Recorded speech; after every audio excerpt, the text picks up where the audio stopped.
आज की क्लास की तरफ बढ़ते हैं जी। और जो चीज़ें हमने डिस्कस करनी है उनको थोड़ा सा लिखना शुरू करते हैं। वैसे तो बहुत सारी चीज़ें हैं, घबराना आपने नहीं है, क्योंकि जब हम इस क्लास से फ्री होंगे या फिर ये क्लास ख़त्म होगी तो आप देखेंगे कि जी कोई इतना ख़ास भी काम नहीं था। अच्छा जी, एक तो इंग्लिश की क्लास है, ठीक है? और ये जो ट्रेडिशनल इंग्लिश ग्रामर आप सीखते हैं उससे डिफरेंट है। उससे किस तरह से डिफरेंट है, पहले आपने काम क्या करना है, आपने एक तो उसकी जनरल डेफिनिशंस देखनी है जी। ठीक है जी, डेफिनिशंस ये होगी, ये सबसे ज़्यादा इम्पोर्टेंट है हमारे लिए। डेफिनिशंस क्या है कि हमने उनको समझना है। नाउन नाउन में डिफरेंस क्या है, प्रोनाउन कब यूज़ होता है, नाउन कब यूज़ होता है, किस तरह उनका ताल्लुक क्या है, ठीक है? इसी तरह फिर उनकी आगे से कुछ टाइप्स हैं, सारी की सारी हमने नहीं करनी। कुछ हैं जिनकी टाइप्स हमारे लिए इम्पोर्टेंट हैं। मैंने जो लेक्चर बनाया है उसमें काफ़ी सारी टाइप्स जो हैं वो लिखी हुई हैं, आप खुद देख के डर जाएँगे। और जो मैंने आपको पीडीएफ शेयर किया हुआ है उसमें आपने देखा ही हुआ है कि वो बहुत लंबी-लंबी एक्सप्लेनेशन है जी कि नाउन को कलेक्टिव नाउन कैसे बनाना है, नाउन से उसके न्यूमरल्स उसके इंक्रीज़ कैसे करने हैं, डिक्रीज़ कैसे करने हैं, एडजेक्टिव से नाउन कैसे आता है, नाउन से एडजेक्टिव की तरफ किस तरह से जाएँगे। ये सारी बहुत कॉम्प्लिकेटेड चीज़ें हैं। हमने उनकी तरफ नहीं जाना, क्योंकि हमने पेपर पास करने के लिए इंग्लिश पढ़नी है, तो हमें टाइप्स पता होनी चाहिए जी। 2 से 3 या 4 मैक्सिमम इतनी है, ठीक है? सारों की 3-3 4-4 हो जाए, और जो बहुत ज़्यादा इम्पोर्टेंट हैं उनकी ज़रा आप कर लें। वो मैं अभी लिख देता हूँ आपको। अभी मैं आपके साथ जब शेयर करूँगा तो आप मुझे खुद ही बता देंगे कि शायद इसके अलावा जो है वो टाइप किसी की भी नहीं पूछते। ठीक है? ये आपने टाइप्स करनी है। टाइप्स जो है सारी की सारी जो ऑल है ना, वो आपने लिख तो लेनी है, ठीक है? लाइक जिस तरह से मैंने लिस्ट बनाई हुई है उसी तरह लिस्ट आप बना लेंगे। लेकिन जो 3 से 4 उसकी मोस्ट इम्पोर्टेंट है ना, वो आपने तैयार करनी है। तैयार करने से मुराद ये है कि उनके बारे में आपको कोई डाउट नहीं होना चाहिए, भई प्रॉपर नाउन और कॉमन नाउन में क्या डिफरेंस है, कलेक्टिव नाउन और सिंगुलर नाउन में क्या डिफरेंस है, ठीक है? तो इस तरह की चीज़ें जो है वो आपके फिंगर टिप्स पे होनी चाहिए। भई प्रॉपर नाउन क्या है, कॉमन नाउन क्या है, फिर एडजेक्टिव क्या है, एडवर्ब वगैरह क्या है, ये सारी चीज़ें। ठीक हो गया? एक तो ये चीज़ है। उसके अलावा अब आते हैं जो आपके टेस्ट में चीज़ें आती हैं, वो क्या आती हैं? वो टिपिकली यही आता है कि जी इसमें से टाइप ऑफ सेंटेंस कौन-सी है? सेंटेंस। ठीक है जी। एक अफ़र्मेटिव है, डिक्लरेटिव है, इंट्रोगेटिव है वगैरह-वगैरह, इस तरह की टाइप आ जाती है, वो उसके फंक्शन की बेस पे है। एक उसकी कंस्ट्रक्शन की बेस पे टाइप्स होती हैं, जैसे सिंपल, कंपाउंड, कॉम्प्लेक्स होती हैं, ठीक है? वो 3 अलहदा से हैं। कोई एक तरह की आपसे टाइप को पूछ लेता है जी कि जुमला ये है, या फिर इतना सा जुमला जो है ये कौन-सी टाइप का है, ठीक हो गया? फिर आता है जी नाउन आपके पास। नाउन के साथ फिर एडजेक्टिव आ जाता है ऑफ कोर्स, और प्रोनाउन भी होता है, ठीक है? और फिर अगर वर्ब आता है तो उसके साथ एडवर्ब भी होगा, फिर प्रेपोज़िशन, और infinitive, gerund, gerund, participle, infinitive, participle, preposition है, फिर कंजंक्शन है, इंटरजेक्शन है, ठीक है जी? अब जिन लोगों ने प्रेपोजिशंस वाली फाइल देखी है आपने ब्रश अप योर इंग्लिश में, तो उधर आपको भी देख के ये रियलाइज़ हो चुका होगा कि भई अगर हम सिर्फ़ और सिर्फ़ इनके रूल्स पढ़ना शुरू कर दें, ज़ाहिर है इंग्लिश जो है बहुत बड़ा सब्जेक्ट है, आप उसको 8-10 दिन में या 1-2 लेक्चर में कवर नहीं करवा सकते, ठीक है? तो जिन लोगों ने वो पढ़ा है उनको पता चल गया भई कि एक सिर्फ़ प्रेपोजिशंस के रूल्स जो हैं या फिर प्रेपोजिशंस के यूसेज सीखने के लिए हमें इतने सारे रूल्स याद रखने पड़ेंगे। इसलिए मैंने आपको कहा था रूल सिर्फ एक दफ़ा पढ़ें, बाकी सारा जो है आप उनके यूसेज जो है एप्रोप्रिएट यूसेज सिर्फ उनको 2-3 दफ़ा रीड करें, वो आपकी मेमोरी में इंशाल्लाह बैठ जाएँगे। ठीक हो गया? सिमिलरली ये है, ये सारी चीज़ें जो हैं ये आप इनके हर एक के रूल्स याद नहीं कर सकते। एडजेक्टिव है, एडवर्ब है, वर्ब है, हर एक की पोज़ीशन 6 तरह से पोज़ीशन है जी, वो नाउन से पहले है, एडवर्ब के बाद है, लिंकिंग वर्ब के बाद है, मेन ऑब्जेक्ट के बाद है, इनडायरेक्ट ऑब्जेक्ट के बाद है, डायरेक्ट ऑब्जेक्ट के बाद है, वगैरह वगैरह, इतनी सारी चीजें हैं। ये सारी ना तो आपके काम की है, ना ही आपने करनी है। ठीक हो गया।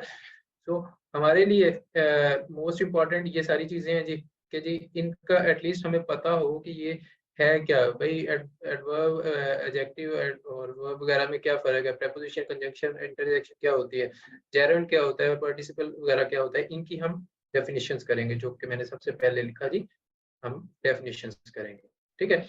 उसके बाद जो टाइप्स है ना, टाइप्स आती हैं जिन नाउन के। ठीक है। Proper noun, common noun, collective noun है, किस तरह का नाउन है, एब्स्ट्रैक्ट नाउन है, फिर दूसरी टाइप्स आती हैं जी सेंटेंस की। ठीक है। और एडवर्ब की भी आ जाती हैं कि ये एडवर्ब ऑफ टाइम है, एडवर्ब ऑफ प्लेस है, या फिर क्वालिटी वगैरह के लिए।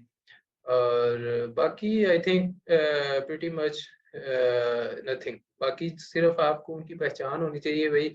इन्फिनेटिव किस तरह से बनता है, जेरेंड हम किसको कहते हैं, प्रेपोजिशन जो है, जुमला लिखा हुआ है उसमें प्रेपोजिशन कौन सी है, of, about, what, in, the वगैरह जो है, जो भी अबाउट, सॉरी अबाउट, कौन कौन सी पता नहीं, अपॉन, आप। तो हमें जुमले के अंदर उनको पहचानना आना चाहिए। पहचानने के लिए हमें उनकी डेफिनेशन को पढ़ना है, उनको समझना है, बस इतना सा काम है। बाकी जो है हम टाइप्स जो है वो सिर्फ और सिर्फ इन तीन की मेरे ख्याल में इंपॉर्टेंट है, 3 या 4 है मैक्सिमम। ये एडवर्ब है, एडजेक्टिव, एडजेक्टिव भी इतना कोई इंपॉर्टेंट नहीं है, जस्ट उनका इस्तेमाल आना चाहिए। ठीक है। ये तो आपने कर लिया। फिर इनके प्रैक्टिस जो है, प्रैक्टिस या फिर ये याद आपको कैसे रहेंगे, वो आपको रहेंगे जनाब 80 करेक्शन रूल से। बात समझ आती है जी। उसमें noun pronoun, with, what, who, whom, has, have, had, और स्टिल, इफ, इधर, और वगैरह वगैरह जो है, उन सारों के रूल्स दिए हुए हैं या उनके करेक्ट यूजेजेस दिए हुए हैं। अगर आप उनको पढ़ते हैं, उनके जुमले जो है थोड़े से प्रैक्टिस कर लेते हैं, ये आपको याद हो जाएंगे।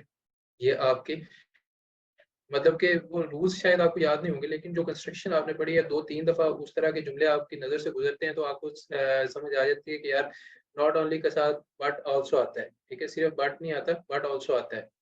और शुरू में जो है अगर ऑल्दो आ गया, फिर बाद में बट जो है वो रिडंडेंट हो जाता है। इस तरह के रूल्स वगैरह है। ठीक है। तो वो आप जब प्रैक्टिस करेंगे तो वो आपकी चीज़ें जो है वो पक्की हो जाएंगी। अभी तक कोई कंफ्यूजन किसी को? प्रोनाउंस की काइंड आती हैं सर। अच्छा जी। तो ये सारी काइंड्स वगैरह आती हैं, उसमें ब्लैंक्स के तौर पे वो हो जाते हैं इस तरह के सवाल, लेकिन वो कहीं कहीं बस वो बहुत ज्यादा मुश्किल वर्ड आ जाता है, वो कैप से रिलेटेड, उधर फंस जाते हैं। अच्छा जी, 1 मिनट सिर्फ। सर इस्लामियात की रिकॉर्डिंग, थर्ड लेक्चर। यार 1 मिनट, किधर गया जी? डाउनलोड नहीं हो रही, बहुत ट्राई किया, नहीं हो रही, ऑप्शन ही नहीं आ रहा डाउनलोड का। तो मैंने कहा भी नहीं आपको, बिल्कुल भी डाउनलोड नहीं करना, ना ना ना ना, बिल्कुल भी नहीं। तौबा तो, डाउनलोडिंग से तौबा करें, ये गुनाह है। किरण मैं आपको सेंड कर दूंगी क्लास के बाद में। ठीक है, आपने पहले से डाउनलोड की है, सर के तो कोई बात नहीं। मैम ग्रुप में शेयर कर दीजिएगा, श्योर। अच्छा जी, प्रोनाउंस की काइंड्स आती हैं सर। प्रोनाउंस की काइंड्स जो हैं वो कम आती हैं मेरे ख्याल में। प्रोनाउंस जो हैं उनके यूजेजेस हैं वो सब्जेक्टिव, ऑब्जेक्टिव हैं, नॉमिनेटिव वगैरह जो है, इस तरह के यूजेजेस हैं। लेकिन अभी मैं आपको दिखाऊंगा काइंड्स, तो आप खुद देखेंगे भाई कि आपने इनको याद करना है कि नहीं करना।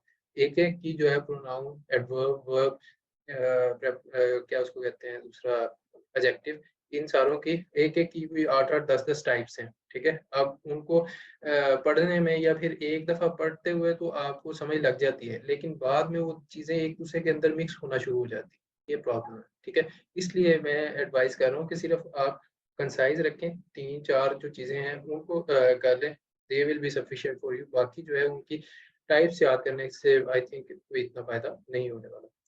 ठीक है।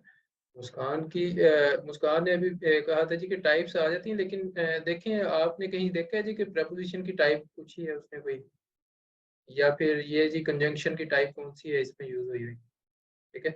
अगर तो पूछा है तो मुझे भी दिखा दें, मैं भी अपना नॉलेज सही कर लूँ। बहुत रेयर है, कोई एक आधे पेपर में पूछा होगा, अदरवाइज मोस्टली टाइप अगर पूछता है तो इन 3-4 की पूछता है। बाकी तो सारों की सिर्फ डेफिनेशन वगैरह आपको पता हो तो आप कर सकते हैं। पोजेसिव टाइप्स आई थी एडीआईबी में जी, हाँ ठीक है।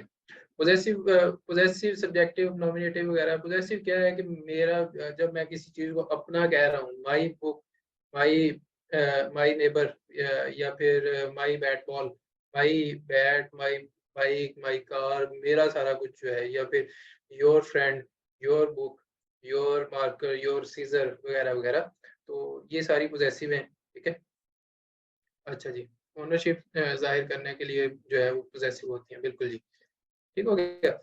चलें जी, इतना आपको समझ आ गया कि हमने हमारा इसमें टारगेट क्या है कि हमने एक तो डेफिनेशंस करनी है, ये हमारे लिए सबसे ज़्यादा इम्पोर्टेंट है, ठीक है। फिर टाइप्स जो है, सारों की टाइप्स आप एक दफ़ा देख लीजिएगा, अगर आपका दिल माने तो आप कर सकते हैं। आपको पीडीएफ दे दिया गया है, उसमें जितना मर्जी आप करें। आप बेशक इंग्लिश में पीएचडी करने निकल जाए, मैं नहीं आपको रोकता, लेकिन अगर आपने टेस्ट पास करना है तो मेरी गुजारिश ये है कि आप थोड़ा सा कंसाइज रखें, अभी के लिए कंसाइज रखें, बाद में आप चीज़ों को पढ़ के अपना नॉलेज इंक्रीज कर सकते हैं।